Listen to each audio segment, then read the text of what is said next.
আসসালামু আলাইকুম গাইস, আপনারা সবাই কেমন আছেন? মাহবুবা ফুড ইউটিউব চ্যানেলে আপনাদেরকে স্বাগতম। শীতের সিজন আসতেই দেখা যায় ভাপা পিঠার হিড়িক পড়ে যায়। বিকালে বের হলে দেখা যায় রাস্তার পাশে বসে পিঠা বিক্রি করতেছে, আর পিঠাগুলো খাইতে অনেক টেস্ট লাগে। আজ আমরা বর্ষার সিজনে ভাপা পিঠা তৈরি করলাম। বাইরে রিমঝিম বৃষ্টি, টানা 5 দিন ধরে বৃষ্টি।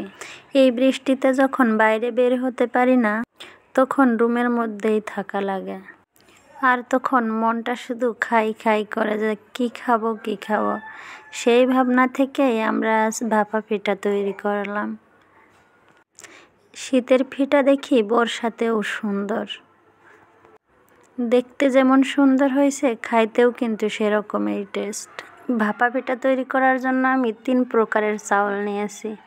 এখানে নিয়েছি 1 কেজি মতো আলো চাউল, আধা কেজি পোলার চাউল এবং আধা কেজি নিয়েছি সিদ্ধ চাউল। আমরা যেই চাউলের ভাত খাই সেই চাউল।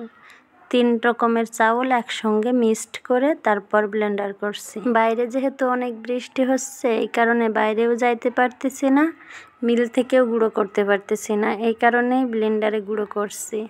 আমার ছোটো বোনকে দিয়েছে চাউলের গুঁড়োগুলো চালার জন্য। ও চালতে থাক আর আমি আপনাদেরকে বাইরের দৃশ্যটা দেখায় নিয়ে আসি। জানালা দিয়ে আর বেলকনি দিয়ে বাইরের বৃষ্টির দৃশ্য দেখতে কিন্তু খুব ভালো লাগে। বৃষ্টি হইলে আমি প্রায় সময় জানালা দিয়ে বাইরের বৃষ্টিগুলো দেখি আর মোবাইলে ভিডিও করি। ঠিক এভাবে 4-5 দিন ধরে বৃষ্টি হচ্ছে। কখনো রোদের সাথে বৃষ্টি হচ্ছে, কখনো কালো অন্ধকার হয়ে বৃষ্টি হচ্ছে। একটানা বৃষ্টি 5 দিন ধরে। সময় সময় আবার বৃষ্টি কমেও যাচ্ছে। বৃষ্টির এই দৃশ্যটা দেখতে অনেক ভালো লাগে।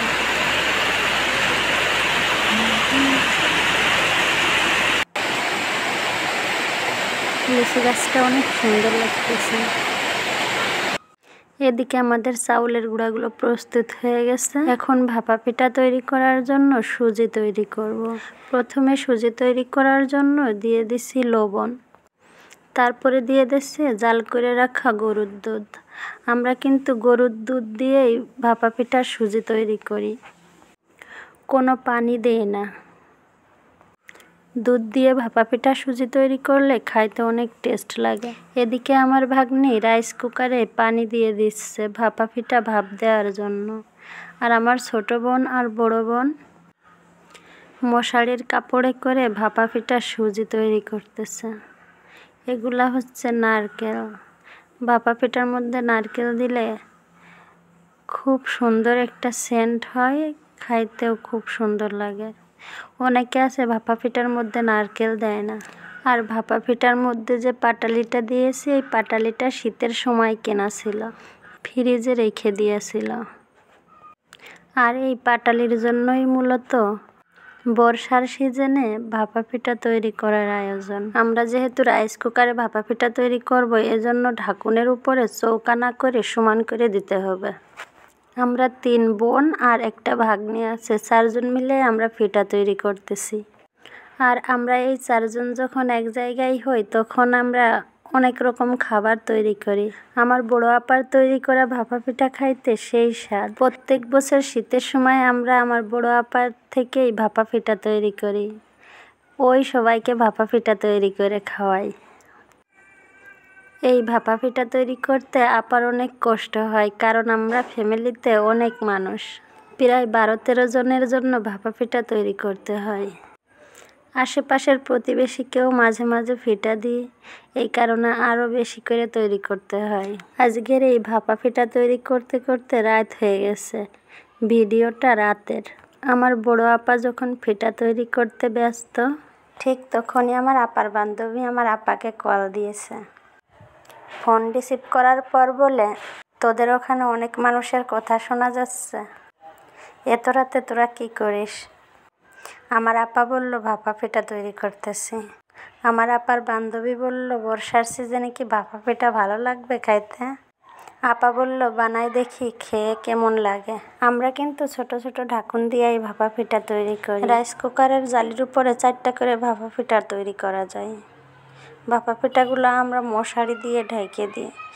অবশ্যই মাটির খোলাতে বানাইতে গেলেও আমরা মশারির কাপড় দিয়েই ভাপা পিঠাগুলো ঢেকে দিই। আমার আপা এক এক করে 4টা পিঠা বসাই দিচ্ছে রাইস কুকারের উপরে। আমাদের বাসায় অনেকগুলো ছোট ছোট পোলাপান আছে, তারা সবাই পিঠা খাওয়ার জন্য খুব তাড়াহুড়া করতেছে আর এসে জিজ্ঞেস করতেছে পিঠা কখন হবে। আমরা রাইস কুকারে পিঠা তৈরি করতেছি, এজন্য অনেক সময় লাগতেছে। বৃষ্টির কারণে বাইরে যেয়ে মাটির চুলাতে পিঠা তৈরি করতে পারি নাই। মাটির চুলাতে পিঠা তৈরি করলে পিঠাগুলো খুব তাড়াতাড়ি হয়ে যেত। অপেক্ষার পর আমাদের 4টা পিঠা হয়ে গেছে।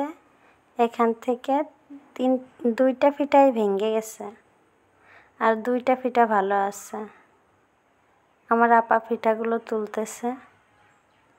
রাইস কুকারে পিঠা তৈরি করতে গেলে পিঠাগুলো এভাবে ফেটেই যায়। যাই হোক, পিঠা তো ভেঙেই খাইতে হয়। অবশেষে আমাদের পিঠাগুলো তৈরি হয়ে গেছে। কত সুন্দর একটা কালার হয়েছে পিঠায়, যদিও রাতের ভিডিও তেমন সুন্দর হয় নাই, তারপরেও দেখেন কত সুন্দর হয়েছে পিঠাগুলো। আজকের ভিডিও এ পর্যন্তই। ভিডিওটা যদি আপনাদের কাছে ভালো লেগে থাকে তাহলে লাইক দেবেন। আল্লাহ সবাইকে ভালো রাখুন, সুস্থ রাখুন। আল্লাহ হাফেজ।